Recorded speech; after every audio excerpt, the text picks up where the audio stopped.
Isso, nós estamos na nossa terceira aula de História da Filosofia. Como eu disse para os irmãos, aqui nós estamos falando de história, de como a filosofia ela veio se desenvolvendo no percurso da história. Já estamos terminando esse período dos mitos, como que o povo tinha conhecimento das coisas que os seus antepassados lhes proporcionavam, lhes deixavam através dos mitos, que são as narrativas, algumas recheadas de alegorias para que as pessoas pudessem fazer comparações para ilustrar algum tipo de ensinamento, algo que representaria alguma coisa moral na vida daquela civilização.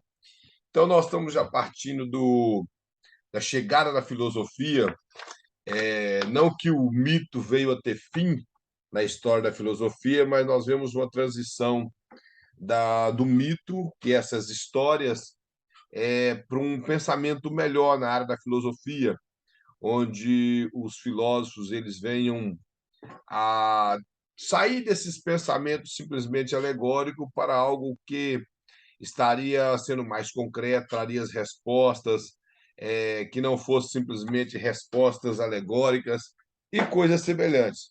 Então, essa parte da história da filosofia é algo interessante, somente quando nós estudamos a respeito do nascimento da filosofia, que uma das realidades que, se for para explicar, na verdade, como nasceu a filosofia, nenhum dos filósofos consegue dizer, porque sempre os homens filosofaram, sempre os homens falavam de coisas, tinham preocupações em pensar, em responder determinadas perguntas, como nós já falamos através do mito, e um dos homens que foram o primeiro a utilizar esse título de filósofo foi Pitágoras. As pessoas perguntavam o que ele fazia da vida e ele falava que ele era um filósofo, ou seja, ele era um amante ou um amigo do saber. Então, é dali que começa a surgir os pensamentos filosóficos, nós vamos ver mais para frente sobre essa divisão que há dos pré-socráticos, as pessoas que vieram antes de Sócrates e os que vieram depois de Sócrates, pelo fato de que não que Sócrates fosse um divisor, mas que, segundo o que já foi entendido, não houve filósofo tão bom como Sócrates. E dali se destacou a diferença também da maneira de pensar, que a filosofia pré-socrática, eles pensavam de uma forma diferente para dar resposta às determinadas coisas. Então, nós estamos aqui nessa parte já no fim dos mitos, que o pastor coloca aqui nesse lugarzinho, tá vendo? Atenção, nós estamos na página número 8. Página número 8, onde fala atenção. Fala como se pode ver, o mito tem um papel fundamental no florescimento de uma cultura, mas o conhecimento mítico tem muitas limitações também. Então, ou seja, mesmo que traz fundamentos, que trouxe uma organização, que trouxe um conhecimento para o povo, era limitado. Então, essas limitações fizeram com que os pensadores gregos tivessem um interesse maior para dar lugar à filosofia. Aí o pastor mostra que as limitações do conhecimento mítico se reduz a capacidade explicativa e sua restrita abrangência populacional. Fala que a primeira grande limitação do mito é a falta de uma base concreta que sustenta suas explicações. Então, isso devido ser uma história criada e que ia passando de geração em geração, chegou um momento que ela não tinha uma base que sustentava aquilo que eles alegavam. Nós vamos ver mais à frente que, devido o choque de cultura de uma cidade para outra, causou essas coisas. Aí o pastor mostra mais aqui, ó. Conhecimento mítico é elaborado para suprir as carências do conhecimento empírico.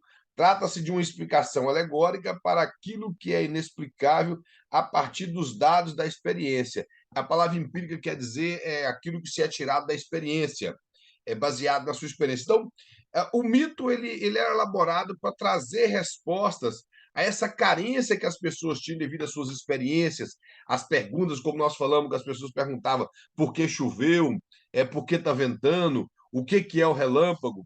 Existe dentro da mitologia grega que fala que a mulher de Zeus, quando eles brigavam, ela ficava triste e chorava, por isso que chovia, e ele ficava virado, e por ele ser o Zeus e tinha um raio, ele jogava os relâmpagos sobre a terra. Então, toda essa mitologia, essas histórias fictícias, para que pudesse trazer uma resposta para o povo.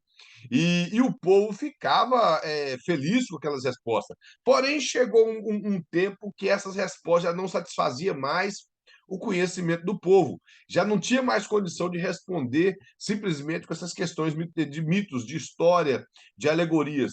E chegou o momento que as pessoas tiveram mais interesse de conhecer mais a fundo as coisas. E fala assim, ó, o mito é uma explicação forjada, sem compromisso com a verdade. Ou seja, é uma criação na mente de uma pessoa supostamente sábia, naquela época, e passada adiante, de maneira que aquele pensamento ia passando e passando, porém era algo criado simplesmente na mente da pessoa, sem um compromisso de ter um fundamento verdadeiro.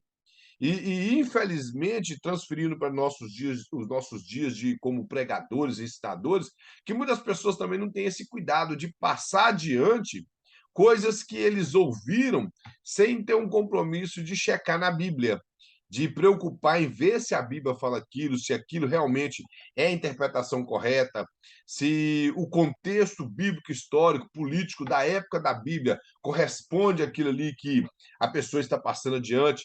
Então, são coisas que às vezes as pessoas fazem com a Bíblia. E, além disso, aí, eu estava dando uma escola na sexta-feira para os jovens da minha igreja, coisas que são inventadas que a Bíblia nem sequer diz. Infelizmente, a falta de conhecimento do povo em geral, no que se tange respeito à Bíblia, faz com que o povo acredite naquilo e passe adiante. Eu acredito que os irmãos já ouviram falar de vários versículos bíblicos, versículos melhor, inventados na Bíblia, que a Bíblia não tem esses versículos. Tem coisas parecidas às vezes, mas não tem um versículo. Então nós temos que tomar muito cuidado. Um dos exemplos é o cair do homo, levantar de Deus. A Bíblia não diz isso em lugar nenhum da Bíblia. A Bíblia diz que o homem pode cair até 7 vezes, mas é Deus que levanta de todas. E o apóstolo Paulo, que eles dizem que foi ele que falou, o apóstolo Paulo também nunca disse isso. Ele disse que quem está em pé, cuide para que não caia. Ele estava falando isso para o povo de Corinto, que se julgava melhor do que os demais cristãos, que é, não tinha coragem de comer determinado tipo de carne. O apóstolo Paulo, que se julgava ser forte, e ele disse: olha, vocês que se julgam ser forte, que estão em pé, então cuide para que não caia. Então, tem versículo, tem passagem que eles inventam que está na Bíblia que não está.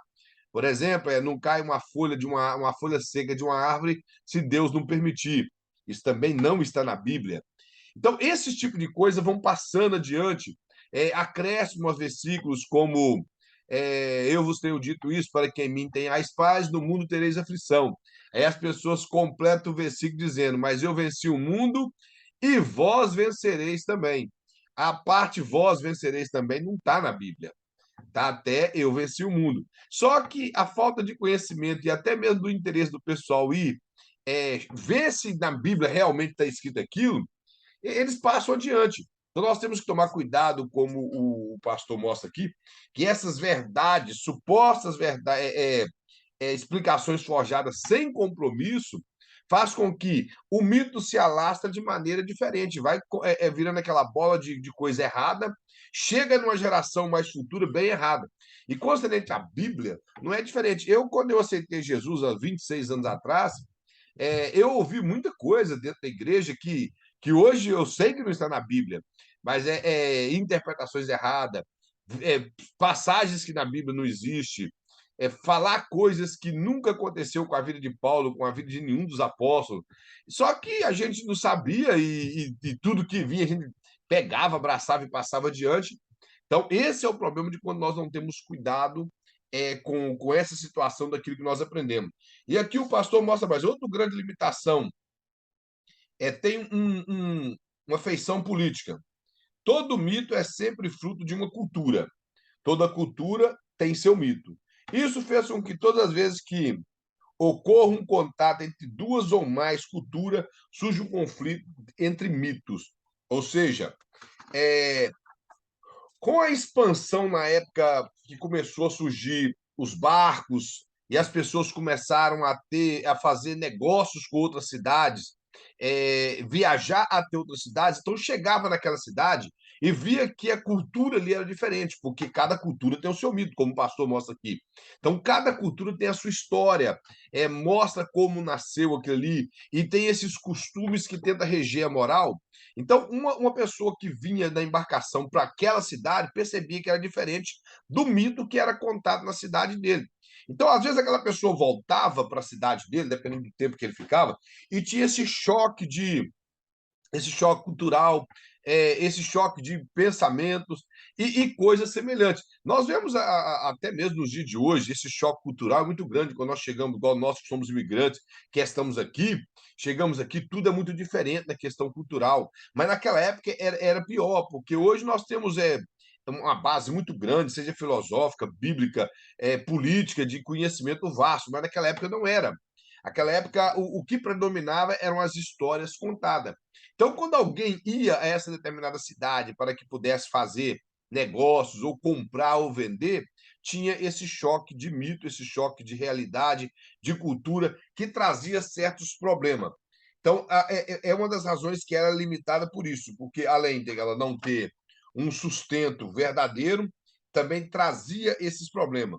Aí o pastor mostra mais aqui, ó, na antiguidade mais remota, toda a grande civilização crescia sustentada pelo mito. Quando nós vamos por volta do século IV a.C., civilizações gregas que, devido a uma confluência de fatores históricos, geográficos e culturais, tornou-se o berço da democracia, da filosofia e da ciência. Nós temos que entender que, primeiro, que essas cidades eram cidades pequenas, não era como nós podemos ver hoje, eram pequenas cidades políticas, onde o povo tinha os seus interesses, e nesse período da Grécia, antes que Filipe Magno, o pai de Alexandre Magno, viesse a dominar todo o território grego, era simples que ele nem era grego, na verdade, ele era macedônio, mas todas essas cidades pequenas ele dominou. Então foi depois disso aí que implantou uma Grécia mais politizada e, além de tudo, mais filosófica, porque já existia nesse período que o pai de Alexandre o Grande, até mesmo Alexandre o Grande, quando dominou o mundo, já existia um avanço muito grande da filosofia. Porém, nesse período que o pastor está mostrando aqui, que a civilização grega, devido à confluência de fatores históricos, geográficos e culturais, tornou-se o berço da democracia. Uma das coisas, por isso que eu falo que nós temos que entender um pouco de filosofia, que a filosofia ela trouxe, ela foi de onde ramificou todas as demais ciências que existem hoje. A, a filosofia não é uma ciência, mas a ciência surgiu da filosofia. Se existe ciência hoje, é por causa da filosofia. Por que eu falo que a filosofia não é uma ciência? Porque a filosofia ela não é algo exato, e a ciência se julga ser exata. E a filosofia não tem preocupação se é exata. Ela simplesmente apresenta o seu pensamento, o seu saber, e dali surgiu demais ciência. Porém, foi daí que surgiu a democracia, as pessoas tiveram direito de se expressar, nós vamos ver mais aqui no percurso da apostila, que elas tiveram direito de se expressar, podiam levar os seus pensamentos até as praças, as ágoras, que eram as praças que existiam na Grécia. As pessoas, nessas pequenas cidades, como eu disse, as pessoas elas chegavam ali e comunicavam o que elas queriam para o bem-estar da cidade, para o crescimento da cidade, a questão moral, a questão política, a questão social da cidade. Então, eles iam discutir isso na praça. Então, por isso que havia uma democracia. Concernente à filosofia que eu já falei, que era os pensadores expressavam a sua maneira de apresentar o saber, aquelas mesmas perguntas que existiam no mito, que era como o mundo surgiu, como o homem veio a existir, por que chove, por que dá relâmpago, por que troveja, porque tem poeira, esse tipo de coisa. A filosofia avançou através dos conhecimentos, mesmo que nós não tínhamos tanta ciência como nós temos hoje, algo tão interessante. Quando todo mundo aqui já ouviu falar de Pitágoras, sim, do Teorema de Pitágoras, pai da matemática, sempre na escola se ouvia falar de Pitágoras. Ele foi um dos primeiros, através da filosofia, preocupar em saber o diâmetro da Terra, e esse tipo de coisa que hoje tem uma facilidade muito grande, mas naquela época era cálculos completamente fora da noção que nós podemos ter hoje. Então, esse interesse na questão da filosofia, nisso aí, ajudou o avanço da ciência, da democracia, fez com que o povo tivesse voz na praça, não havia tanto problema, porque todo mundo podia se expressar e apresentar a maneira que ele achava melhor. Por isso, então, dessas pequenas cidades gregas, esse povo tinha essa liberdade. Então, essa transição do mito para a filosofia, ele contribuiu bastante. E, como eu já disse, o mito não ficou esquecido hoje. É claro que o mito hoje, como nós sabemos, nesse período grego, nós vamos ver mais para frente com a chegada de Homero, de Hesíodo e outros poetas grego, então virou a mitologia, começou a ficar muito fantasiosa, já não tinha mais aquela preocupação de transmitir uma cultura, transmitir um padrão moral, começou a se criar histórias fictícias para tentar preencher espaço, porque a filosofia já havia avançado. Então, com esse percurso da filosofia, o povo perdeu o interesse pelo mito. Na seção de número 2, o pastor até mostra aqui o apogeu e o declínio da mitologia grega. Como que a mitologia começou a ficar apagado no percurso na Grécia, nesse período histórico da nação. Mostra que a mitologia grega formou-se a partir da tradição oral. Como nós dissemos nas aulas passadas, ela foi transmitida de geração em geração, passado para crianças das escolas, que as escolas, da maioria das vezes, eram em praças, e quase, principalmente nesse percurso da filosofia, quase ninguém tinha acesso à escola, porque tudo era muito caro. Mas, porém, no período do mito, era passado de geração em geração, de pai para filho, as pessoas contavam essas coisas com interesse que fosse formado melhor aquela civilização. Então, essas narrativas foram passadas oralmente, ou seja, comunicando verbalmente.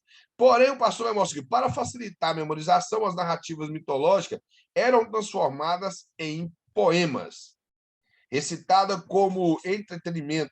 Surge na Grécia uma classe de artistas. O pastor mostra aqui que é os aeudos, que eram poetas que apresentavam as poesias, às vezes criadas por eles mesmos, e os rapsodos, que eram poetas que talvez a sua poesia, ou simplesmente utilizavam poesia de outras pessoas e recitavam na praça, de maneira que um grupo muito grande de pessoas se agregavam a eles para ouvir aquelas filosofias, ou melhor, aquelas poesias.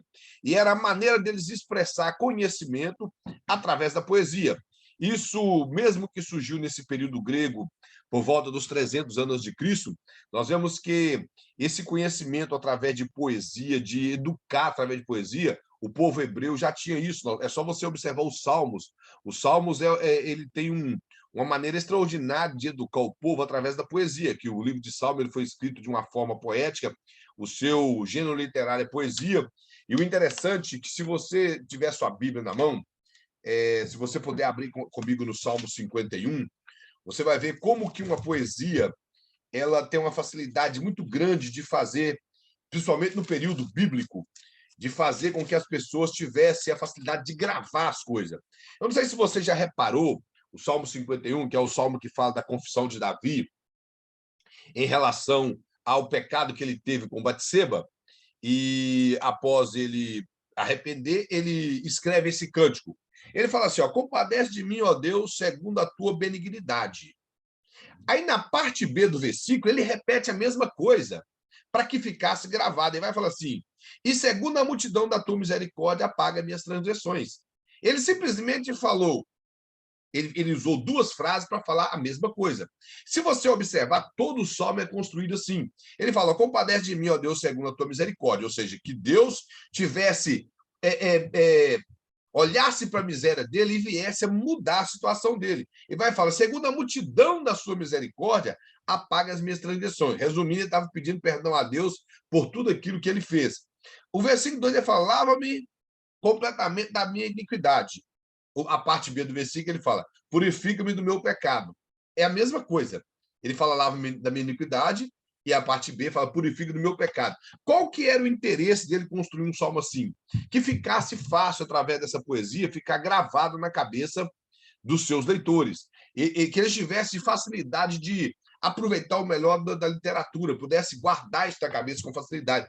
Isso era uma maneira que os escritores bíblicos tinham através da poesia para que fizesse de uma maneira didática que as pessoas aprendessem com facilidade através da linguagem poética. O versículo 3 ele fala: pois eu conheço as minhas transgressões.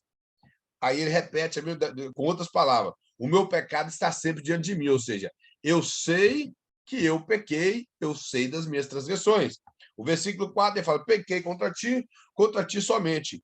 Eu fiz o que é mal perante os teus olhos, de maneira que será tido por justo no meu falar e puro no meu julgar. Eu nasci na iniquidade, em pecado, e me concebeu a minha mãe. Então, nós vemos que essa construção desse salmo, ele foi construído assim para que as pessoas tivessem essa facilidade de gravar na memória a poesia. Então, voltando aqui agora para a apostila, o pastor mostra que essa facilidade, essa capacidade de transmitir nas praças as poesias era a maneira que as pessoas tinham para educar aquela civilização. Através das suas poesias, através de algum mito que eles criavam, como nós vamos ver de Homero, que ele é muito conhecido pela os seus dois poemas, a Ilíada e a Odisseia, que são os dois poemas mais conhecidos de Homero, que foi um dos poetas mais requisitados desse período grego, que foi aproximadamente no século 9 antes de Cristo. Então, ele era bem requisitado com isso, bem conhecido, e isso, hoje em dia, nós vemos muitos teatros, filmes baseados nesses dois poemas de Homero. O pastor mostra mais aqui, ó. As comemorações religiosas e cívicas costumavam ser abrilhantadas pelas participações desses dois, dos aedos e dos raposidos. Ou seja, as pessoas, até mesmo religiosas na época, não se está falando aqui de religião que seria a religião judaica, mas a religião na época da Grécia, da religião grega, ela era composta talvez de um rito religioso, e para que as pessoas tivessem mais interesse de estar presentes, traziam esses supostos citadores de poema para que as pessoas tivessem interesse maior de estar ouvindo e sendo educado através daqueles ensinamentos. E boa parte desses ensinamentos, às vezes, também era tirado desses ensinamentos dos deuses, para que as pessoas pudessem gravar aquilo que eles queriam ensinar daquela determinada religião. Uma a Ilíada, eu creio que todo mundo aqui já ouviu falar da Guerra de Troia. Já ouviram falar? Fala assim, Camão. Guerra dos gregos e troianos.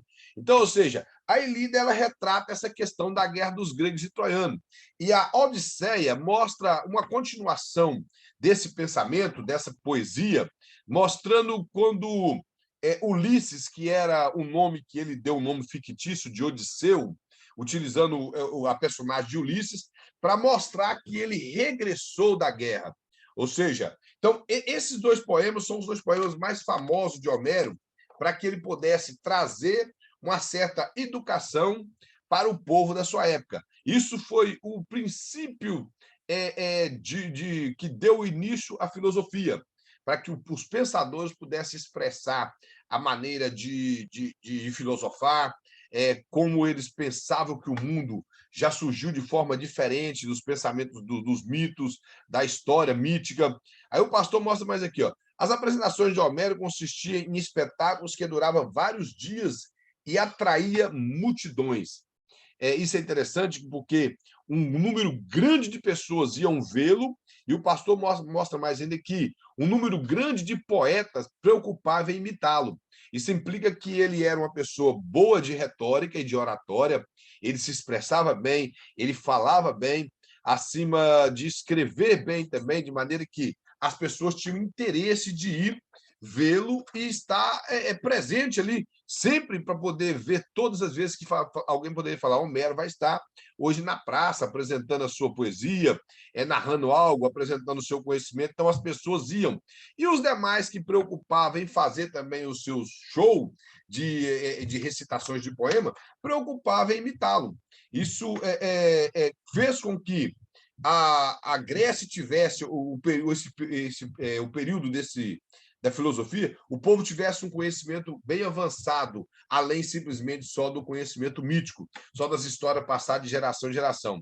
Ele mostra que o sucesso de Homero ajudou a difundir o dialeto que ele usava nos poemas, e isso foi decisivo para conferir certa unidade linguística à cultura grega.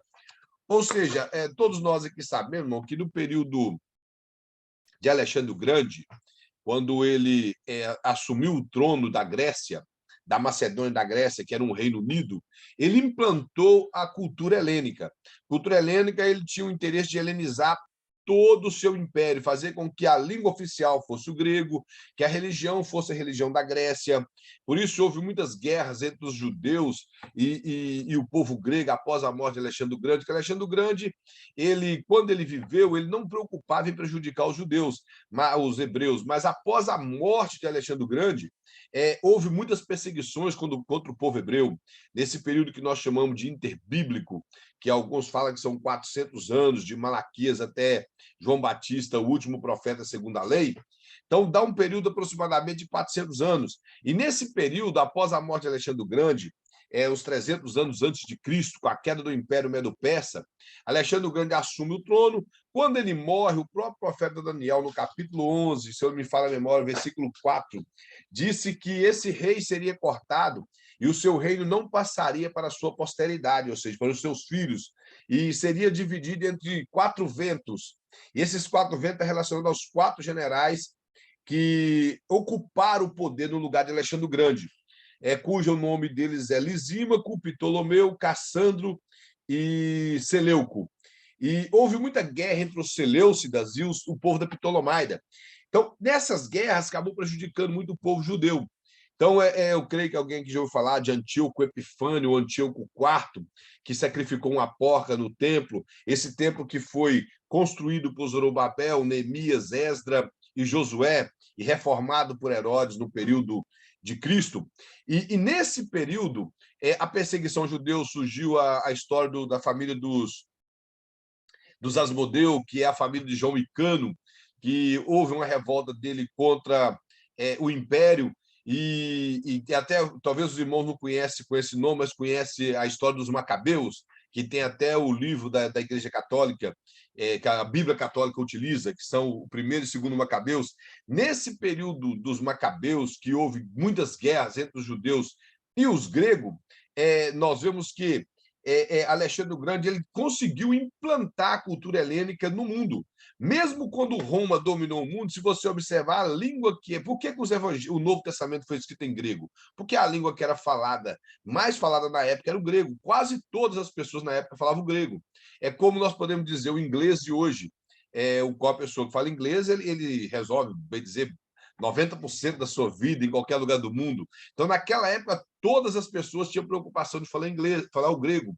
Nós vemos que o Novo Testamento foi escrito em grego, simplesmente para que pudesse alcançar todas as pessoas da época.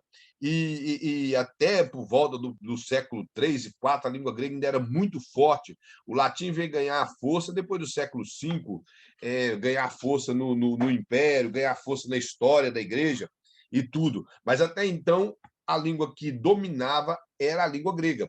E isso teve esse avanço através dessas poesias de Homero, que essa preocupação sempre de expressar. A língua grega é a raiz, bem dizer, mãe de todas as línguas, também das línguas latinas.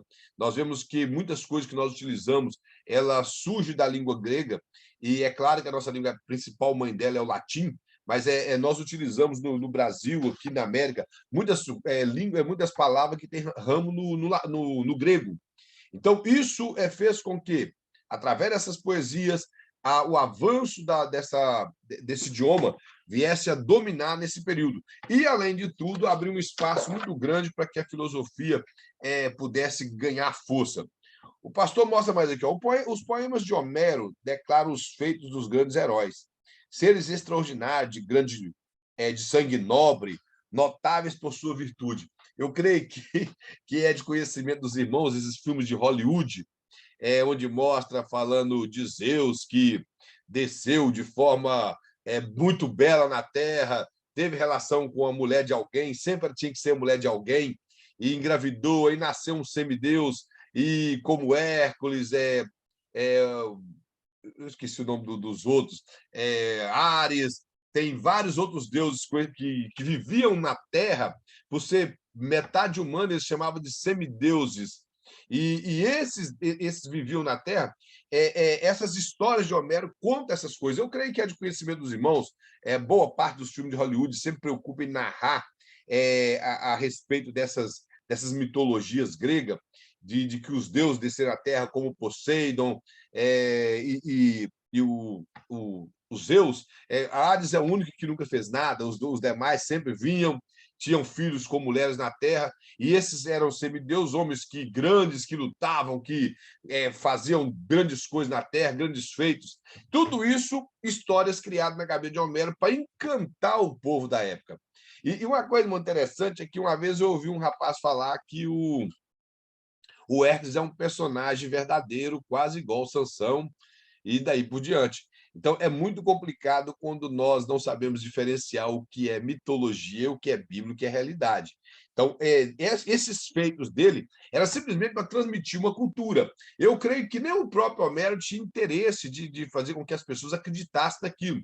Era a única maneira que ele tinha para expressar conhecimento, educar o povo, fazer com que o povo tivesse uma cultura, era através desses personagens. Ele mostra que eles eram de sangue nobre, notáveis por suas virtudes, deveriam ser vistos como modelo para a ação humana. Era uma maneira de educar para que as pessoas tivessem, observasse aquelas pessoas. Se você observar nos filmes, eles sempre são pessoas de bom caráter, que não se vende, que às vezes negam a ajuda dos próprios deuses que supostamente haviam os criado, que supostamente seriam pais deles, eles negam, para mostrar um caráter forte, um modelo de pessoa. Então, essa era a intenção do escritor Homero, educar a pessoa através desses valores. Ele mostra mais. As virtudes desses heróis são a coragem, a força física, a habilidade no uso de armas, o poder de persuasão, através do discurso e principalmente, a lealdade. Uma das coisas, irmãos, interessantes aqui, que essa construção desses poemas e essas construções teatrais que eles faziam para educar as pessoas, muitas pessoas aplaudiam. E hoje não é diferente. Nós aplaudimos coisas que a Bíblia não aprova. Por exemplo, uma das coisas que fala da força física, das habilidades no uso de arma, o poder de persuasão através do discurso e principalmente a lealdade. Isso tudo nós vemos hoje em dia nos filmes. Uma das coisas que eu não sei se os irmãos aqui já viram, se alguém já viu, faz assim com a mão, esse seriado que passou da Casa de Papel. Alguém viu? Ouviu falar, pelo menos? Casa de Papel, que foi um grupo de pessoas que formaram para assaltar a Casa de Papel na Espanha, a Casa da Moeda. Eles tinham interesse de entrar na Casa da Moeda, esse é a trama do seriado. Entrar na Casa da Moeda e ali não roubar o dinheiro, mas fazer dinheiro com as máquinas da Casa da Moeda, de maneira que eles fariam muito dinheiro, para que eles não estavam roubando de ninguém, segundo eles, simplesmente fazendo dinheiro com a máquina. Então, eles iriam colocar dinheiro para poder girar no planeta, e o país, é claro, que não ia ter recurso algum para aquele tanto de dinheiro, e levaria o país à bancarrota. E o interessante é que esse seriado leva as pessoas a pensar o quê? As pessoas estão ali vendo o seriado e estão torcendo para que os bandidos saiam vivos de lá, que os bandidos ganham a batalha, que os bandidos entram para dentro de um banco e ali eles ficam presos. E uma pessoa que é o cérebro de tudo fica ao lado de fora, indicando o que eles têm que fazer. E o interesse, o que me chama a atenção, é que as pessoas que assistem ficam torcendo para os bandidos. Eles pensam que os bandidos é que estão certos. E o interessante é que no próprio seriado há um grupo enorme de pessoas do lado de fora da Casa da Moeda também torcendo por bandidos. Quando acabou o primeiro season do seriado, as pessoas estavam batendo palmas e elogiando o elenco que fez o papel de toda a trama roubando do banco. Aí eu fico tentando entender que mundo que nós vivemos, que onde o bandido é aplaudido mundialmente diante de rede da mídia e o errado é aplaudido. As pessoas ficaram felizes porque eles conseguiram roubar a Casa da Moeda e sair. E se houve várias pessoas falando congratulation pelo trabalho que eles fizeram através desse seriado. Então, nós vemos a inversão de valores muito grande, desde essa época que eles já tinham esse interesse de passar essa questão cultural, apresentar que a pegar em armas é sinônimo de poder, que a força física, principalmente, eu não tenho nada contra essa questão escultural do corpo, a pessoa que é fisiculturista, mulher que quer se cuidar, eu não tenho nada contra isso, homem que quer ir à academia e se cuidar, eu não vejo nada de problema nisso. Só que eu acho que essa expressão dessas coisas ganhar tanto valor se torna algo monótono, algo desnecessário nas nossas vidas. E, acima de tudo, promover através, igual eles faziam aqui, através desses teatros, e os filmes de hoje que promovem a guerra, promove o jogo de poder, palavras persuasivas, onde tentam persuadir pessoas a fazer coisa errada, que hoje em dia todos os roteiros de filme sempre levam a isso. E o pior é que nossos filhos, nós não vigiamos nossos filhos, deixamos com que eles envolvam com essas coisas. E esse tipo de cultura é o que predomina nos dias de hoje.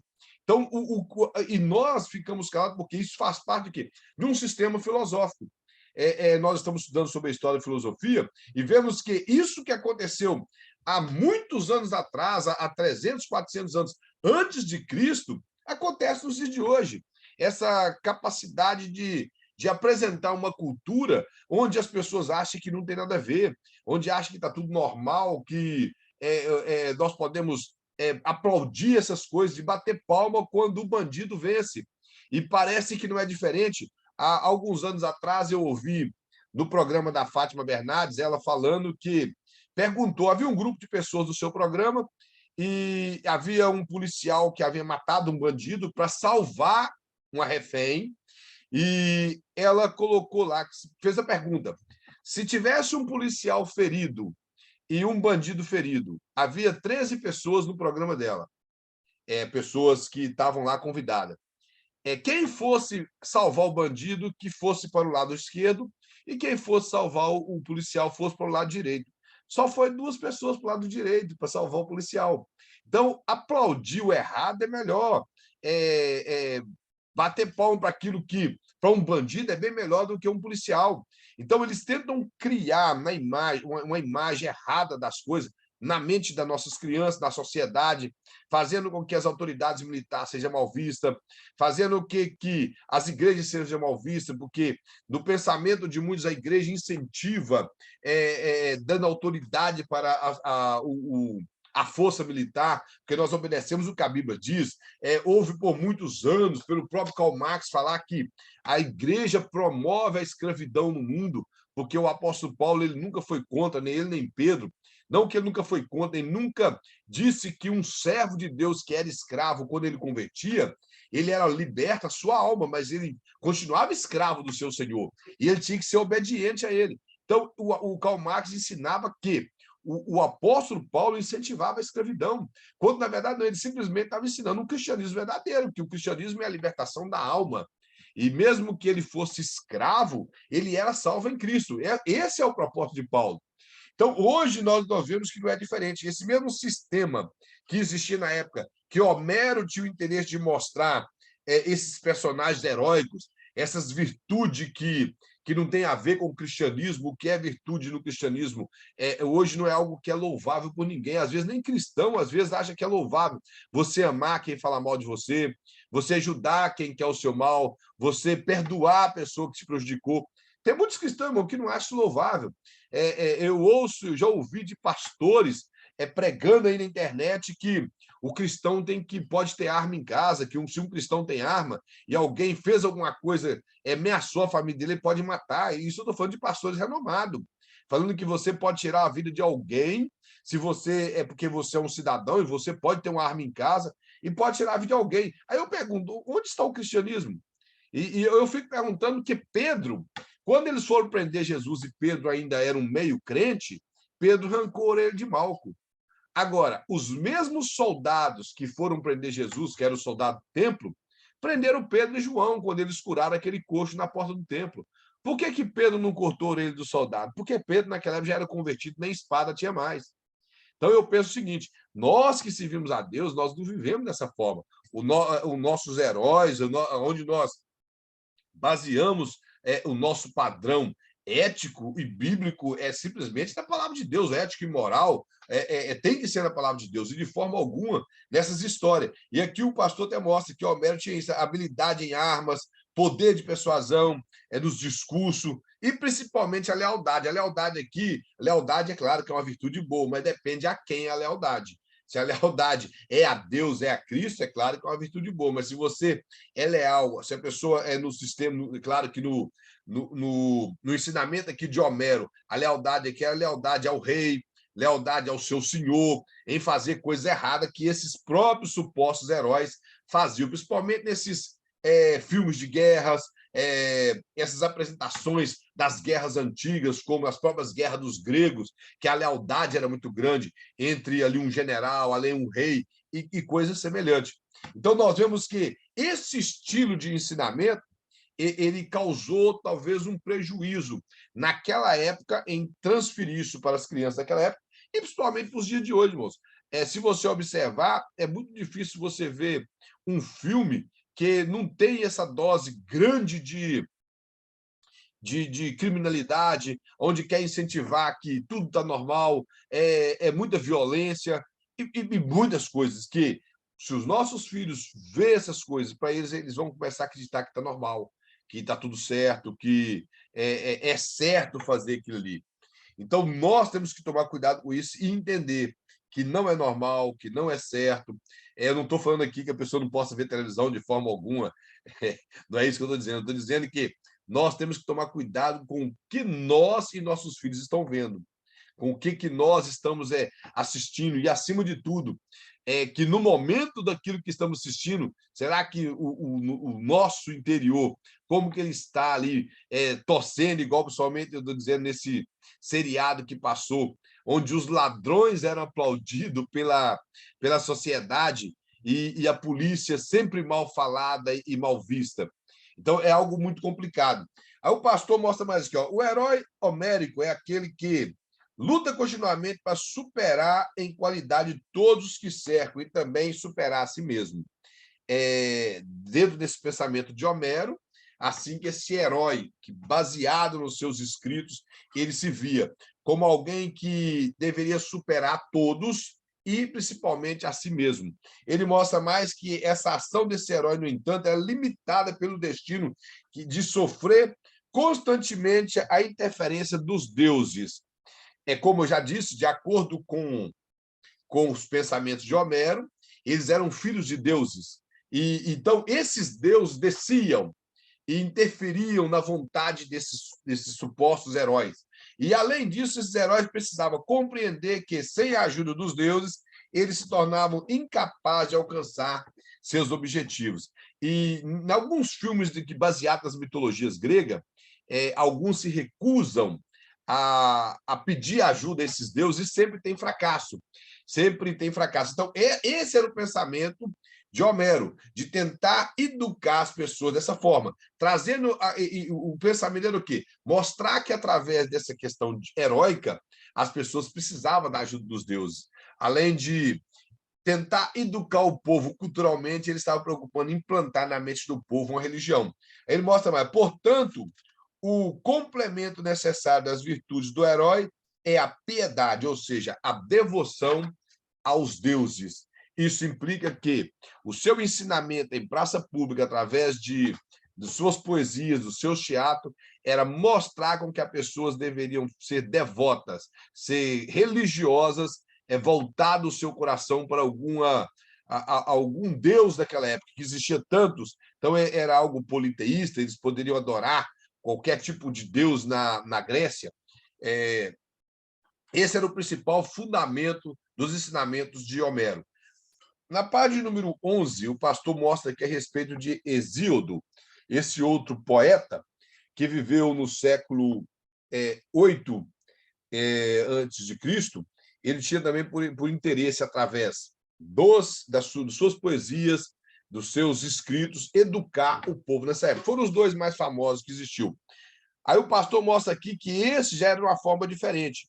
Em sua teogonia, que a palavra tel quer dizer Deus, e goni quer dizer origem. Aqui ele tinha o interesse de mostrar a origem dos deuses. Dentro de um sistema de teogonia, nós vamos ver que há um vasto ensinamento a respeito dos deuses, da maneira que os deuses foram criados, deuses que se casavam entre si. Aí surge, como eu disse para os irmãos na aula passada, a teoria em relação ao dilúvio eu esqueci o nome do camarada aqui agora, que teve esse pensamento a respeito do dilúvio, que um deus escapou do panteão, foi lá, comunicou para um humano, e avisando que Deus destruiria a terra, porque Deus está virado, que os homens faziam muito barulho. A teoria de Gilgamesh. Então, ou seja, já esse Hesíodo, ele tinha esse interesse de transmitir o seu conhecimento, porém, apresentando esses deuses, essa teogonia, esse vasto conhecimento dos deuses que existia na época. Era a maneira que ele via para educar o povo. Ele queria transferir isso. Ele mostra aqui que ele fazia uma compilação bastante completa da origem e da genealogia dos deuses. Como eu falei, irmãos, alguns deles até acreditavam que os deuses se procriavam, que esses deuses eles misturavam sangue com terra para fazer outros deuses e coisas bem fantasiosas. Era a maneira que eles pensavam. Fala aqui que Hesíodo sistematizou os antigos mitos da criação e organizou as relações entre deuses e heróis numa sequência lógica. Ou seja, ele colocou de maneira numa escala, mostrando como ocorriam essas coisas, como nós falamos da questão da criação. Os mitos que eram narrados naquela época, ele conseguiu fazer o negócio ficar mais fantasioso, através de acreditar que os deuses criaram todas as coisas, como o próprio Zeus criou o cosmo, e esse Zeus ele criou o cosmo e os homens. Já Poseidon criou as águas e os seres aquáticos. E iam assim, a vida do submundo era de Hades, e o pai deles, que era Cronos, que foi preso porque começou a comer os humanos, isso tudo dentro da mitologia grega, foi preso no Tártaro, e ali passa toda a sua vida nesse local que seria o profundo do Hades, o profundo do abismo. Ele fala, a genealogia é composta por 3 gerações. Urano, que é uma palavra grega que quer dizer uranon, que nós sabemos que Urano é algo que fabrica a bomba atômica, mas a palavra grega uranon quer dizer céus, está relacionado aos céus. Cronos, que é o tempo, todo mundo até cita bastante essa palavra na pregação, em falar da palavra kairos e cronos, que cronos é o tempo normal, segundo os gregos até no dia de hoje.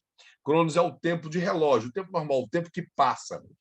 E Zeus, que seria quem deu origem a todas essas coisas. Fala, a origem da humanidade é uma etapa de sucessão das raças. A raça de ouro, a raça de prata, de bronze e dos heróis. E, por fim, a raça de ferro, a qual nós próprios pertencemos. Ou seja, essa seria bem inferior. Nós pertencemos a essa classe inferior. E ele mostra, assim, Hesíodo desqualifica a origem nobre como elemento fundamental da virtude. O interesse dele, através da sua poesia, era mostrar que, diferente da classe, isso não mostrava que alguém tinha mais virtude do que o outro. Não é porque ele poderia ser da raça de ouro que ele era mais importante do que era da raça de bronze. Então, esse era o interesse dele, de mostrar que todos eram iguais. Todos tinham a mesma... ninguém estava num nível a mais do que o outro.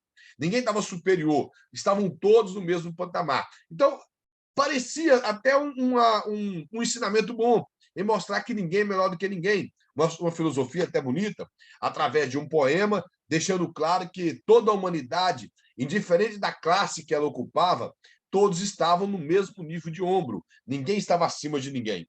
Ele fala, dessa forma, Hesíodo revela o nível de todos os seres humanos.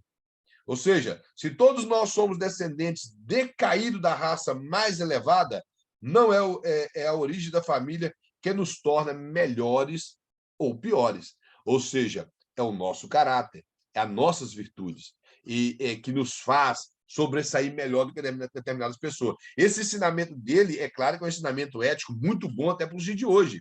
Nós sabemos que dentro de um padrão de igreja não existe ninguém melhor do que ninguém. Não existe, existe a hierarquia na igreja, pastores, evangelistas, presbíteros, diáconos, cooperadores, cantores, mas ninguém é mais do que ninguém. Quando Deus olha do céu para a terra, ele só vê ovelha. Ele não vê pessoas maiores do que outra, ele vê todo mundo no mesmo nível, pessoas dependentes dele.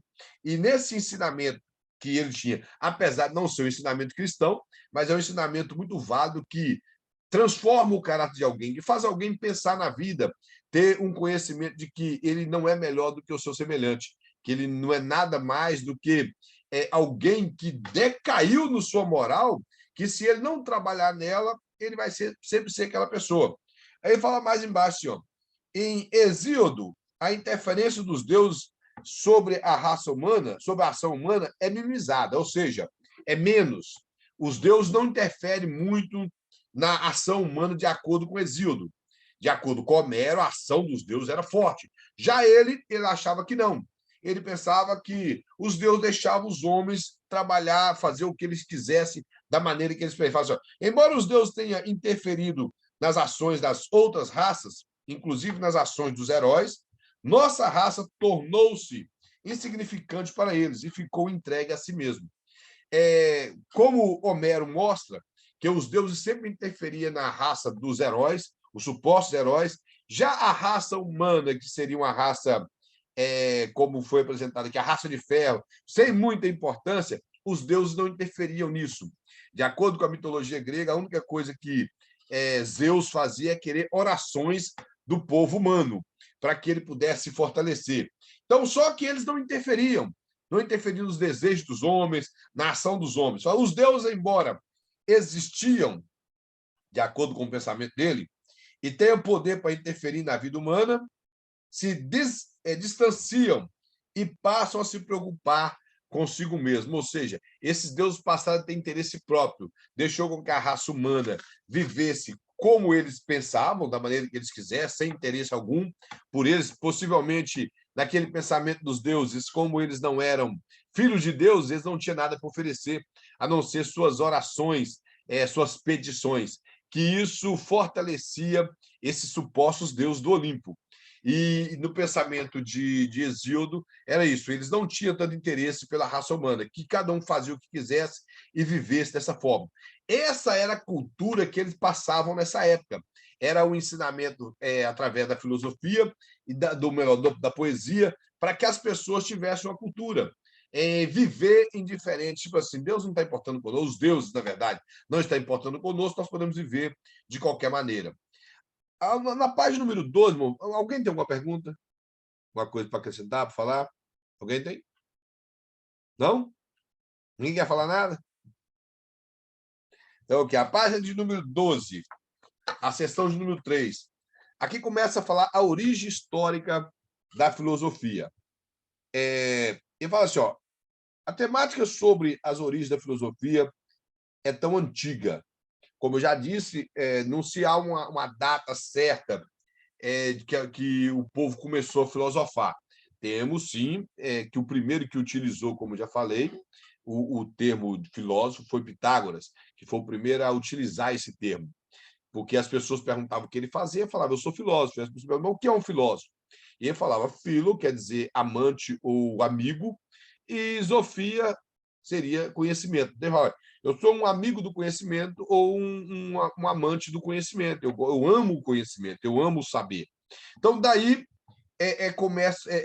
dele surgiu a filosofia. Porém, a questão de filosofar já era algo antes, já existia antes. Todas as pessoas tinham capacidade de pensar, de expressar os seus pensamentos, de expressar as suas perguntas e respostas.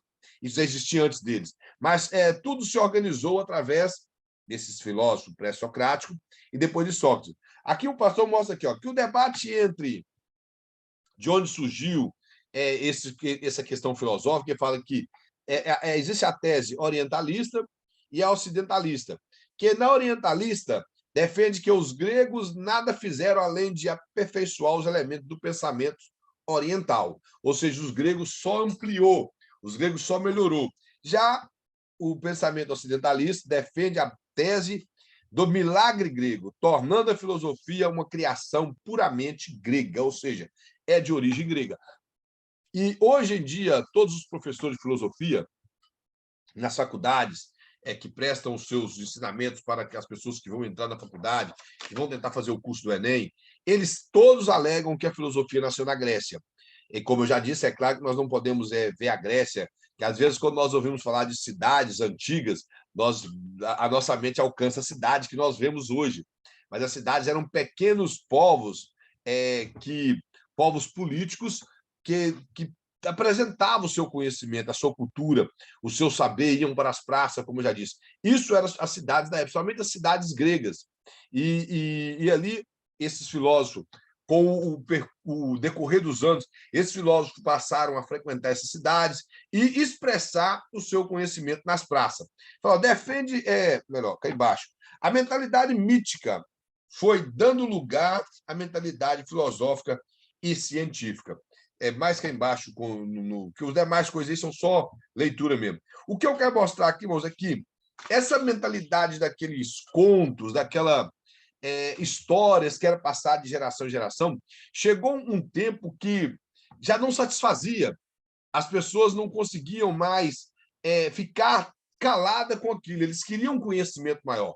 Como eu disse, você vai ver na página número 13, que aqui o pastor mostra que as viagens marítimas. Isso implica que, como eu já disse, as pessoas chegavam na outra cidade ou em um outro local, talvez até em outro país, e eles viam essa bifurcação de cultura, via que era diferente da cultura deles. Então, começou a haver esse choque de cultura, esse choque cultural, esse choque de história que iam passando. E essas histórias já não eram mais satisfatórias. É como hoje. Por exemplo, você aceita Jesus e vai passando os anos, como eu tenho meus 26 anos que sirvo ao Senhor, vai passando os anos, nós não ficamos satisfeitos com aquele ensinamento que nós aprendemos lá atrás, que boa parte de nós sabemos que não tem fundamento bíblico, que boa parte era quase que coisas mitológicas que as pessoas inventavam e sem um conhecimento bíblico. E hoje, como nós estamos aqui numa sala de teologia para estudar, é porque nós queremos mais, nós queremos aprender mais, nós precisamos de aprender mais. Assim aconteceu com esse período da filosofia. O desejo do povo aprender mais, ter uma resposta mais plausível, buscar um conhecimento a mais do que era simplesmente aquelas histórias contadas de geração em geração. Então, isso deu lugar à filosofia. Houve essa mudança, essa transição das histórias da mitologia, dos mitos, para a filosofia. Ele mostra a intervenção do calendário, como já disse, houve um interesse desse povo calcular os dias, os tempos, e antes, nessa época dos mitos, não tinham. E com a chegada dos grandes filósofos que existiu, pré-socrático, como Heráclito, Tales de Mileto, o próprio Pitágoras. Então, eles tiveram esse interesse de organizar um calendário, de ver como as coisas do universo circulam. Eles já passaram da história para as coisas do universo. Essa foi a preocupação que eles tiveram. Os pré-socráticos, eles tinham esse interesse de passar somente da história, somente das coisas míticas, para algo físico, para algo que eles pudessem buscar resposta na física, buscar resposta na natureza. Nós vamos ver mais à frente a respeito da física, da arquê, que traz essas respostas que eles buscavam, porque somente os mitos já não fazia mais efeito para eles. E, além de tudo, esses mitos eles variavam de uma população para outra. Então, eles estavam vendo que havia um erro nisso aí. E eles se preocuparam em buscar em quê? Buscar através da natureza, através do tempo e através do universo e das coisas. Mostra mais a intervenção da moeda, o surgimento da vida urbana, que o pastor mostra aqui que essas pessoas chegaram ao conhecimento que...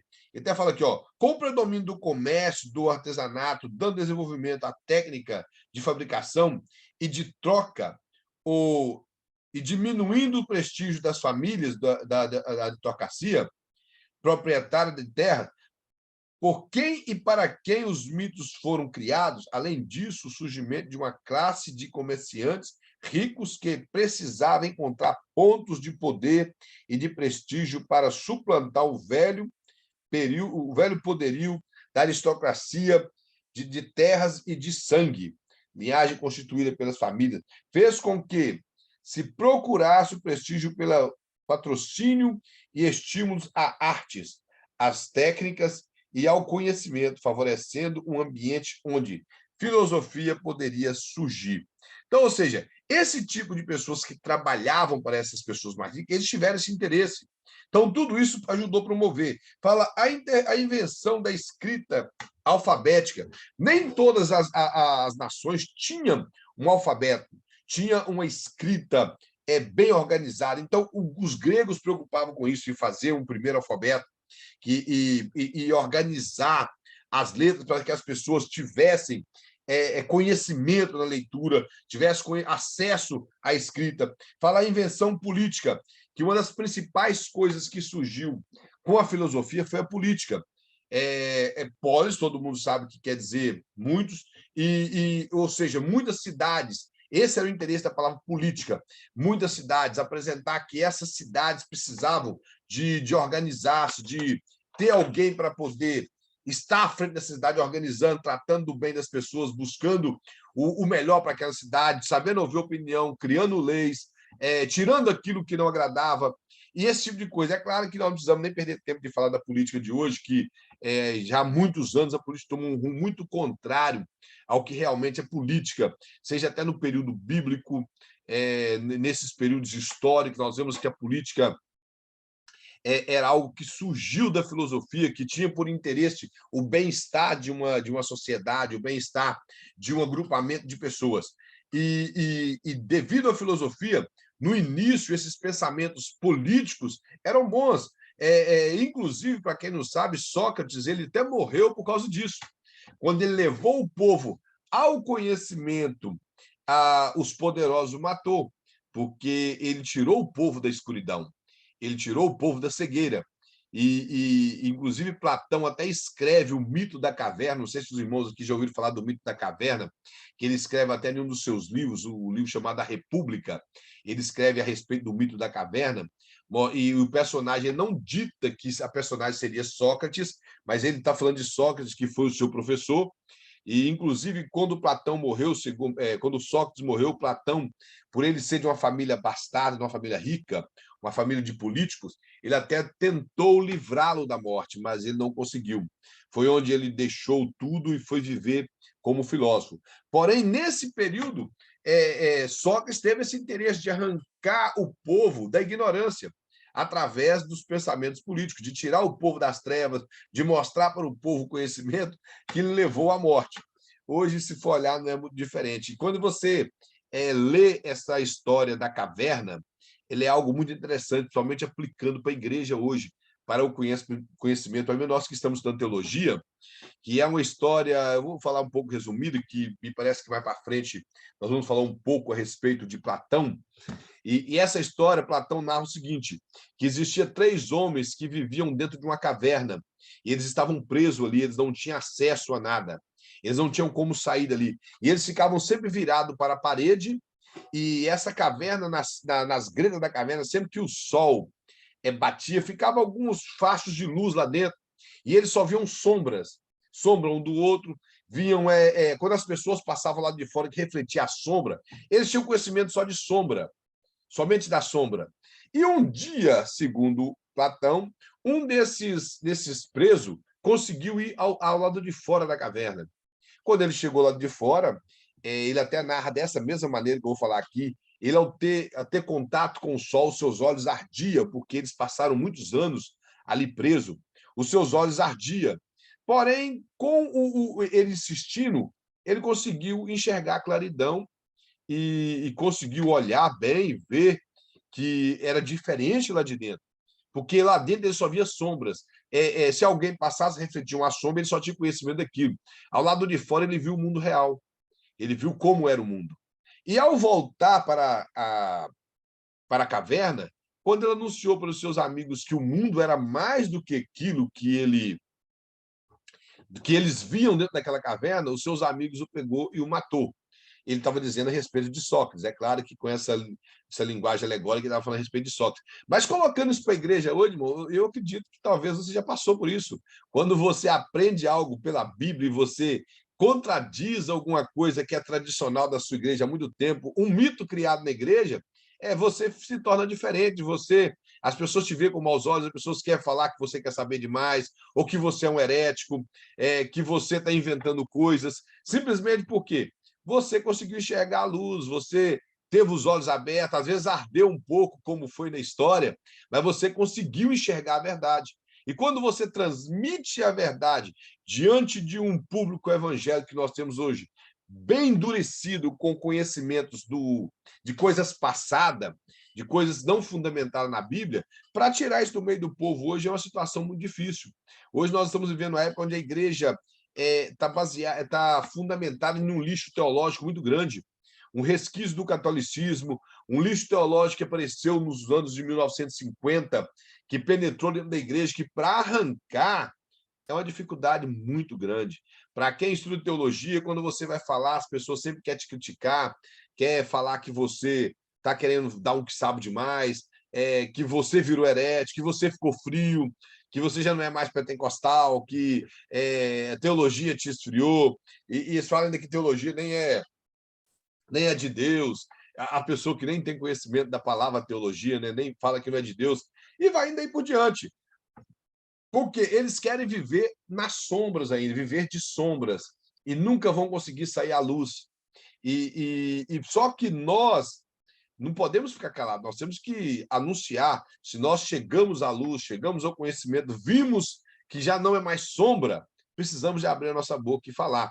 Então, resumido, essa seria a história da caverna, as lições da caverna que Platão mostra baseado na vida de Sócrates. Mesmo que Sócrates veio a morrer, ele não negou o conhecimento que ele ensinou nas praças. O pastor mostra mais aqui, ó. A ideia da lei como expressão, na página número 14, como expressão da vontade de uma coletividade humana que decide por si mesmo o que é melhor para si e como ela definirá suas relações internas. De acordo com os pensamentos filosóficos, essa era a ideia deles, de expressar a vontade coletiva de um grupo de pessoas, apresentar suas ideias, por isso nós falamos no início um pouco da política, que decide por si mesmo o que é. Então, esse grupo de pessoas, isso quer dizer o quê? Que todo mundo tinha voz, não era simplesmente uma pessoa ditava, todo mundo tinha voz. Esse era o interesse de Sócrates, que as pessoas tivessem voz, que as pessoas pudessem falar, que as pessoas expressassem nas praças através desse conhecimento político. A número 2, ele falou o surgimento de um espaço público, que nós estamos falando das ágoras, das praças, faz aparecer um novo tipo de palavra ou de discurso, diferente daquele que era proferido pelos mitos. Ou seja, esses mitos eram contados de geração em geração, em casas. Poucas pessoas iam na praça. Porém, nesse período aqui, dessas ágoras, que eram as praças para expressar as políticas, foram criados esses espaços onde as pessoas podiam ir falar. E eles falavam, e ninguém poderia calá-los, porque eles tinham o direito de expressar nessa época. E expressavam ali a sua filosofia, expressavam os seus pensamentos que seria beneficente àquela comunidade. Então, isso fez com que a filosofia se expandisse, que cada dia que passasse o povo tivesse mais interesse para melhorar a questão cultural daquele povo. Ele fala, cada cidadão surge a palavra como direito de cada cidadão de emitir em público a sua opinião, ou seja, todo mundo podia perguntar, todo mundo podia falar, cada pessoa podia dar a sua opinião do que ele pensava. De repente, alguém chegava ali e apresentava uma questão filosófica ou cultural, ou até algo questão de ética, e alguém discordava e poderia falar, e ele não seria censurado e nem teria nenhum problema, porque cada pessoa podia falar o que pensava. Esses espaços foi criado para isso. Aí ele fala assim, ó, isto é, como decisão racional e exposição dos motivos ou das razões para fazer ou não fazer alguma coisa. Se ia fazer ou não fosse fazer. E isso, ou seja, eles emitiam em público sua opinião, mesmo que as pessoas poderiam fazer ou não fazer, mas eles tinham o direito de expressar o que pensavam. Tinha direito de colocar sua opinião para que todos pudessem ouvir. Aí ele mostra mais o ponto, o número 3. A política estimula, ele coloca mais, a ideia de um pensamento que todos podem compreender e discutir, que todos podem comunicar e transmitir é fundamental para a filosofia. Porque filosofia, irmão, nada mais é do que comunicar, do que você expressar aquilo que pensa. Existe, mais para frente, possivelmente, nós vamos ver a questão da dialética, onde as pessoas apresentam a tese, aí alguém apresenta uma antítese, algo contrário, e dali tiram uma síntese, ou seja, tiram a conclusão das coisas. Então, isso é filosofar. Isso era o que a política proporcionava naquela época, essa política na época do período grego, quando surgiu nessa época, que as pessoas tinham o direito de expressar suas ideias, tinham o direito de apresentar o que eles queriam, tinham o direito de pedir o melhor para a sociedade, o melhor para a sociedade, o melhor ali para a população, que fosse leis ou que fosse algo que regesse a moral deles. Então, esse povo tinha esse direito. E uma das coisas interessantes que, se você estuda a vida de todos os filósofos antes de Sócrates, os filósofos como Sócrates, os filósofos do período grego, os filósofos assim, famosos desse período, nenhum deles nos era contrário a Deus, eles tinham pensamentos, mesmo que boa parte dos seus pensamentos era relacionada à natureza, à origem das coisas, que eles tinham, às vezes, pensamentos errados, de não saber como a Bíblia fala, mas eles não negavam a existência de Deus, eles simplesmente queriam trazer respostas por não conhecer a Deus e o conhecimento de Deus, eles se preocupavam em trazer determinados tipos de resposta. E esses filósofos, eles eram respeitados, eram homens que tinham um conhecimento da época, sem querer prejudicar ninguém, sem querer impor o seu conhecimento, que, inclusive, Sócrates não escreveu nada. Uma das coisas que Sócrates fez, ele filosofava e nunca escreveu nada. Platão talvez escreveu algumas coisas dele, mas ele nunca teve interesse em escrever nada. E mesmo que havia divergência dos pensamentos filosóficos dele, porque Platão foi aluno de Sócrates, mas nem tudo que Sócrates ensinou, Platão passou adiante. Platão já tinha um pensamento diferente. E o Aristóteles, que foi discípulo de Sócrates, tinha um pensamento completamente contrário ao que Platão pensava. Então, esses pensamentos dessa filosofia, dessa época em questão da política, isso ajudou bastante no desenvolvimento das cidades na época, dessa questão política do povo. Eu vou ter que abrir aqui, porque eu pensei que as páginas que eu tinha imprimido, elas dariam, mas pelo jeito eu estou com a última página aqui, já vou ter que abrir no meu iPad aqui para me poder continuar a aula, porque nós ainda temos alguns minutos, e nós estamos na sessão de número 4, para falar um pouco a respeito de onde era baseado esse pensamento filosófico desses grandes pensadores, como eles viam as coisas através da physis, da arquê, do cosmo, do logos. Então, isso é bem interessante, porque a filosofia surgiu através daí. Essa filosofia moderna, dizemos moderna no período deles, surgiu através daí.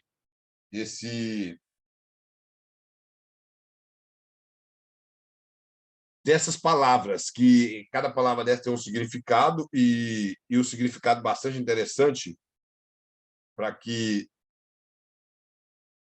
por exemplo, essa questão aí da seção 4, noções fundamentais da mentalidade filosófica. Como eu falei, irmãos, houve essa necessidade de que eles não ficassem só com os pensamentos míticos. Então, o que eles fizeram? Eles começaram a ter perguntas. E as perguntas, as respostas vinham através dessa physis, da arquê, do cosmos, do logos e do caráter crítico. Então, esse tipo de coisa é que traziam respostas para essa filosofia nesse período de Platão, melhor, de Tales de Mileto, Heráclito, e a maneira que eles viam as coisas. Eles buscavam através da natureza. Eles buscavam resposta na natureza. Então, aqui você vai até ver aí que o pastor mostrou algumas noções são fundamentais para entendermos a diferenciação entre o pensamento mítico e o filosófico científico. Por que na questão do filosófico científico? Porque ele estava olhando a questão da natureza. Fala, a física quer dizer natureza, natureza nesse sentido das coisas da natureza, como o rio, o vento e essas coisas. A arque, que é o princípio da natureza, o cosmo, que é a palavra grega para mundos, ou seja, para o universo. Isso aqui não está falando do mundo só como o planeta Terra, está falando do universo. O logos, que é o verbo, que é a palavra. Como eu já falei, Heráclito mesmo, ele utilizava muito a palavra o logos, que era o ponto de partida da sua filosofia. E esse caráter crítico, onde leva a pessoa a poder discutir esses pensamentos filosóficos.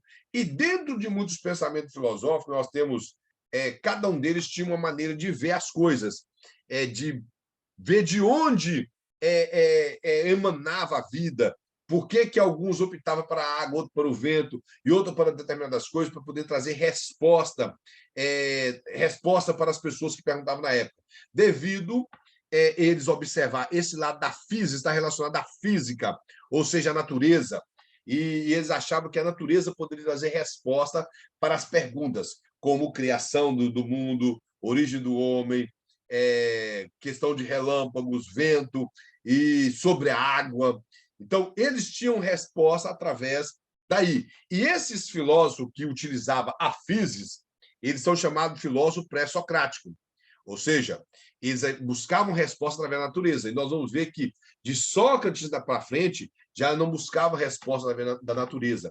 Eles até olhavam a natureza, mas as respostas não estavam ali. Eles não preocupavam em tirar a resposta da natureza como os pré-socráticos. Aí, como eu já falei, a física fala assim, ó, a física é o mundo natural, a totalidade dos entes, a totalidade daquilo que é. Então, eles buscam resposta nisso. Me parece que eu esqueci, na verdade, o nome de um dos filósofos. Me fugiu aqui da memória, talvez nós vamos ver mais à frente aqui. Ele acreditava que a vida estava na água. Por quê? Porque a água é vida para tudo. Ele colocava que, por exemplo, as pessoas dependem da água para viver, para beber, para viver. As plantas dependem da água. Por exemplo, a água você mistura na massa para fazer um reboco. Então, tudo ele acreditava que a água era a fonte da vida. E já outros acreditavam que não, que era a terra. Então, esse tipo de pensamento filosófico, vindo dessa questão da vida da natureza, trazia esses debates, esses interesses culturais da época e despertava as pessoas para poder ficar ouvindo esses supostos debates que causavam entre essas pessoas. O número 2 fala da causalidade. Essa totalidade reforçada por Marcondes, e engendrada, traduzida por uma relação de causa e efeito. Ele mostra que a característica central da explicação da natureza pelos primeiros filósofos portanto, o apelo à noção da causalidade, interpretada entre termos puramente naturais. Ou seja, eles achavam que, olhando, observando a natureza, as coisas que aconteciam através dessa questão causal eram simplesmente por causa da natureza, era o normal pela natureza, era o percurso da natureza. O estabelecimento de uma conexão casual entre determinados fenômenos naturais constitui, assim, a forma básica da explicação científica. E em grande parte, por esse motivo, que consideramos as principais tentativas de elaboração de teorias sobre o real como o início do pensamento científico. Explicar é relacionar um efeito a uma causa que antecede e determina. Explicar é, portanto, reconstruir o nexo causal existente entre os fenômenos da natureza e tomar um fenômeno como efeito de uma causa. Então, ou seja, tudo aquilo que acontecia, eles acreditavam que era relacionado, era a causa da natureza. Então, aquele efeito foi porque causou alguma coisa. Algo fez com que viesse a dar aquilo. Então, eles buscavam o quê? Sempre resposta na natureza.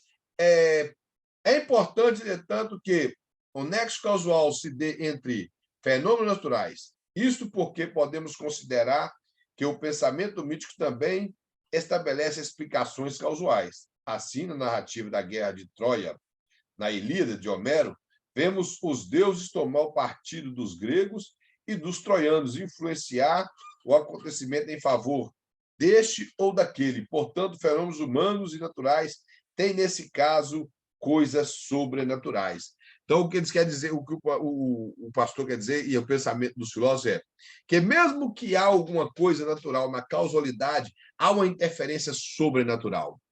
E, voltando ao pensamento de Homero, eles acreditavam que sempre havia uma interferência dos deuses para que as pessoas pudessem ter resultado de algo.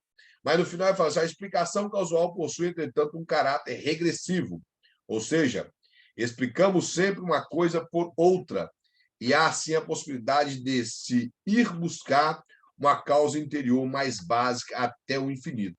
Cada fenômeno poderia ser tomado como efeito de uma nova causa, que, por sua vez, seria efeito de uma coisa anterior, e assim sucessivamente, em um processo sem fim. Ou seja, a pessoa vai buscando resposta para tanta coisa e nunca chega em lugar nenhum. Vai buscando resposta na natureza, vai acreditando que há interferência dos deuses e nunca fica satisfeito com aquilo que busca através dessas questões filosóficas e, no final das contas, ele não chegou em resultado nenhum do que ele buscava. Mas embaixo o pastor mostra aqui o número 3, a arquê.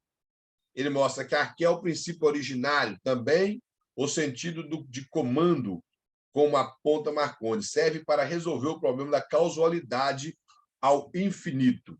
E mostra a importância da noção do arquê está exatamente na tentativa por parte desse filósofo de apresentar uma explicação da realidade em sentido mais profundo, estabelecendo um princípio básico que permeia toda a real ideia, que, de certa forma, unifique e que, ao mesmo tempo, seja um elemento natural. Tal princípio daria precisamente o caráter geral a esse tipo de explicação, permitindo considerá-lo como inaugurando a ciência. Nessa questão da arquê, que seria o princípio, eles acreditavam que tudo partia da natureza, mas que existia um princípio para isso. Então, mesmo que na questão da física eles não conseguiam uma resposta convincente, eles iam para quê? Para poder entender o princípio daquelas coisas, o princípio dessas questões naturais. E com chegando ao conhecimento do princípio natural, eles chegavam ao conhecimento daqueles que eles estavam perguntando. E, através desse tipo de conhecimento, eles passavam adiante e tudo bem complicado nessa questão da filosofia, e o povo da época entendia dessa maneira que a natureza trazia a resposta, logo após a filosofia passar o período do mito, a natureza trazia a resposta, mesmo que não era tão convincente, vinha esses princípios de transferir algo mais convincente para o povo. Fala assim, ó, mas à frente você verá como a arquê foi tratada por cada um dos filósofos originais, os pré-socráticos. Como eu já disse, a questão foi mais algo dos pré-socráticos, das pessoas que vieram antes de Sócrates.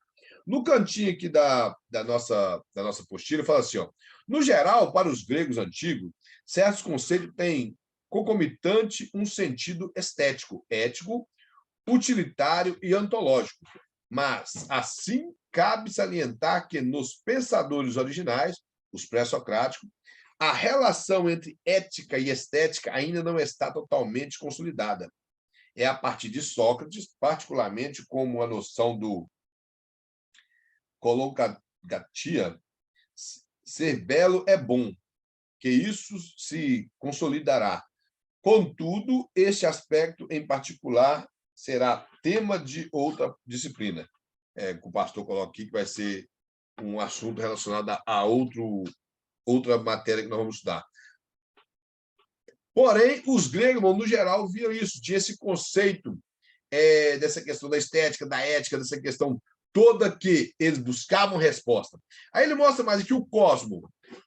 Em grego, cosmo significa ordenado, ornado, tendo presente as acepções, podemos entender o cosmo como belo. É logo um princípio também estético, pois o que é bem ordenado, harmônico, é belo e justo.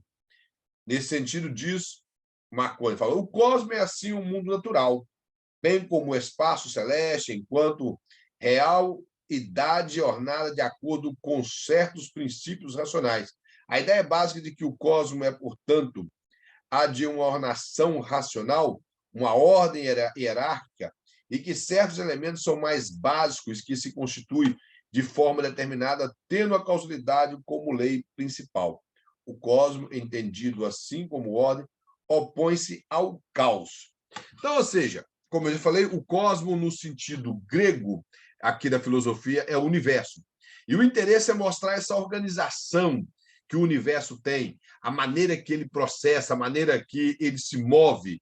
Isso mostrando que é completamente contrário ao caos, como muitos pensavam na época, que existia um caos em relação ao universo. Então, o interesse nessa questão filosófica desse povo que partia das primícias da física era, através do cosmos, mostrar que existia uma organização, que esse universo vasto, ele era muito bem organizado, e eles não conseguiam explicar como ele surgiu, quem sustentava, por que era organizado, mas eles conseguiam entender que era algo organizado.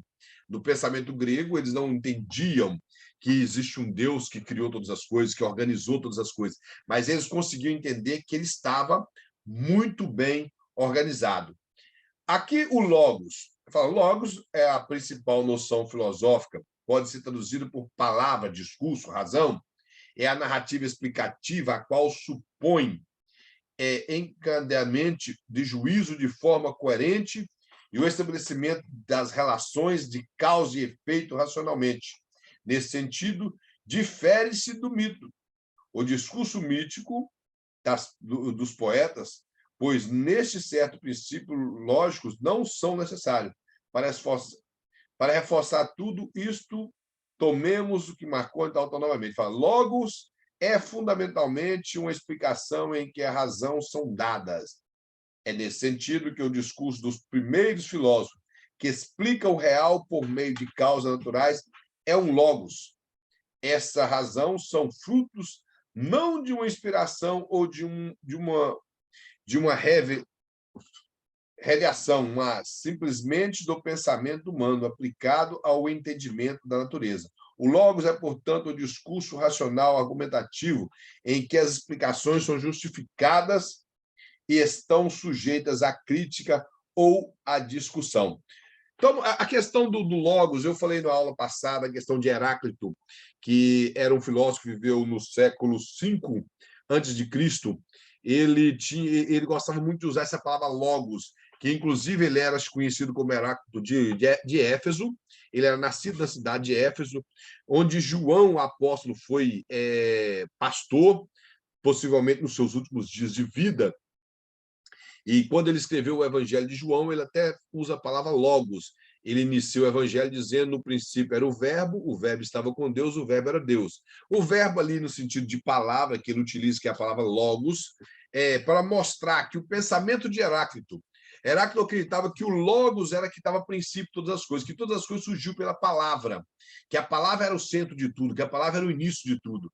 E com esse pensamento filosófico de Heráclito, que predominava na cidade de Éfeso, João simplesmente constrói o seu evangelho inspirado pelo Espírito Santo, utilizando o próprio pensamento filosófico da época, mostrando que Heráclito não estava errado, ele poderia ter um pensamento que fosse fora de Cristo, mas que ele não estava errado, que realmente o Logos, que é Cristo, a palavra viva de Deus, foi quem deu origem a todas as coisas, foi quem principiou tudo, foi em quem nasceu todas as coisas, que tudo que foi criado por ele. Se você observar os pensamentos de Heráclito, você vai ver que sempre ele imaginava dessa forma. Ele dizia que todas as coisas se originou com Logos. Todas as coisas é partida do Logos. Tudo se deu através do Logos. E João, utilizando esse pensamento, inicia o seu evangelho mostrando isso, mostrando que o próprio Cristo é o Logos, o verbo de Deus na terra, que o próprio Cristo é o verbo encarnado, que o próprio Cristo é o próprio Deus. De acordo com o pensamento filosófico, ele abriu uma plataforma muito grande para que João, numa cidade de filósofos, uma cidade grega, ele pudesse apresentar o conhecimento de Cristo de uma maneira que já estava podemos dizer que bem conceituada entre o povo daquela época. Que é claro que ele escreve o seu evangelho, eu creio que os primeiros leitores foram o povo de Éfeso, ele escreve o seu evangelho de maneira universal, não como Mateus, que escreveu diretamente para os judeus, já Marcos diretamente para os romanos e Lucas diretamente para os gregos. João escreve diretamente para todos os crentes que viviam na época. Já aproximadamente, eu creio que nos anos de 85 a 90, quando ele escreve o seu evangelho, e no fim do primeiro século, e ali as pessoas tiveram acesso a um conhecimento extraordinário, que para mim é o evangelho de João, é o evangelho do maior conteúdo teológico que existe, para mim é o evangelho de João. Eu fico encantado com a construção do evangelho de Lucas, com todo aquele recurso histórico que ele apresenta, mas o Evangelho de João ele apresenta Cristo de uma maneira muito linda, de uma maneira muito maravilhosa, e sem contar que todo o recurso teológico de João, por ser alguém que não tinha tanto conhecimento como o apóstolo Paulo, mas nós vemos que ele constrói aquele evangelho de uma maneira linda e repleto de teologia e de uma filosofia da época que acabou contribuindo para que o seu evangelho representasse o Cristo como o Deus eterno. Bom, nós já falta 7 minutos, nós vamos fazer a chamada, e se alguém tem alguma pergunta, pergunta, se caso eu não souber responder, nós trazemos a resposta na próxima aula. Alguém tem alguma pergunta? Não? Então vamos à chamada. Alexandre dos Santos.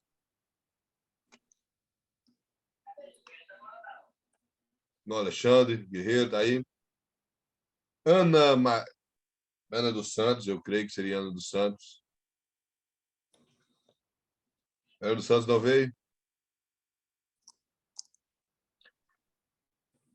Cristiane Leal. Presente.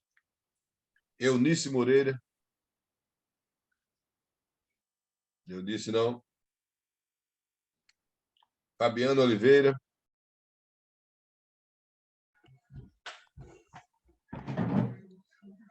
Fabiano, senhor? Amém. Glaucio Oliveira. Gleique não está. Loamia Guiar. Loamia, isso mesmo. Não. Márcia Rogério de Melo. Não. Elvis da Silva. E Juarez Martins. Amém. Então, é isso. A minha apostila não chegou, eu não tenho noção de como está organizado esse exercício. E, na verdade, o pastor mandou a minha apostila, ela extraviou, ele me mostrou hoje que ele enviou uma outra apostila para mim. A minha apostila não chegou porque possivelmente extraviou, então ele enviou outra hoje e deve chegar essa semana. Eu não sei se os irmãos fizeram alguma coisa dos exercícios, mas se tiver feito, nós vamos deixar para corrigir na próxima aula, porque eu não estou com a apostila em mão ainda, então não sei como que está o exercício. Aí na próxima aula nós corrigimos, olhamos o que tem para fazer e tudo, e corrigimos uma parte do exercício. Se os irmãos querem continuar preenchendo os exercícios, eu creio que é melhor, e depois nós só corrigimos e consertamos aquilo, se os irmãos, caso não tiver acertado alguma coisa, conserta o que precisa consertar. Amém? Vamos orar? Nosso irmão Guerreiro podia fazer essa oração agradecendo a Deus? Amém. Oramos ao Senhor. Grande Deus, querido e poderoso Pai, quero agradecer a Ti, ó Pai, por essa noite, pela qual o Senhor concedeu a todos nós, ó Pai, alunos, meu Deus, dessa aula teológica, ó Pai querido. Venha cada dia mais nos dando graça, força, sabedoria, ó Pai, juntamente com o pastor Luiz Preste. Meu Deus, do irmão Klebe, ó Pai. Venha ser com teus filhos, dando graça, sabedoria cada dia mais, e muita unção da parte do Senhor, e interpretez na palavra, ó Pai. Também cada aluno, ó Pai, que estão participando de todos os núcleos, ó Pai, que o Senhor venha impactando as nossas vidas, renovando nossas mentes, ó Pai, e nos dando cada dia mais, ó Pai, fome da Tua palavra, meu Deus, e sede, ó Pai, da Tua palavra, ó Pai. Muito obrigado por esta aula, ó Pai, por mais um dia, participando, ó Pai, juntamente com os irmãos. Deus, já agradecemos a Ti, em nome de Jesus. Amém. Amém, irmão. Deus em Cristo abençoe a todos. Se o irmão tiver alguma dúvida em relação ao trabalho ou à prova, apesar que não vamos ter prova, ao exercício, os irmãos têm liberdade de perguntar para o pastor Luiz, porque no momento que aplica o trabalho, é ele que tem mais facilidade de explicar para os irmãos. Eu, na verdade, como eu nem tenho meu material em mão ainda para saber como que vai ser, mas eu sei que ele pediu para avisar os irmãos que seria trabalho, nós não teríamos prova. Eu não sei como ele estava trabalhando com os irmãos em relação às matérias, porque para nós, no curso médico, ele sempre dizia que era para dar uma prova e exercício, melhor, um trabalho, prova e trabalho. Então, uma matéria era prova, outra matéria era trabalho. Aqui Aqui no vai ser bacharel. trabalho, né? Sempre é trabalho? Trabalho. Ok. O E bacharel. é bom lembrar que na próxima segunda não haverá aula, né? Isso. Próxima segunda não tem aula. Deixa eu ver esse aqui. É isso mesmo, na próxima segunda não tem aula. Dia 31. Amém, irmãos. Então, tem mais tempo ainda para responder os exercícios. Que Deus em Cristo abençoe a todos. Todos tenham uma excelente semana e uma boa noite. Que a paz de Cristo reine sobre cada coração, amém?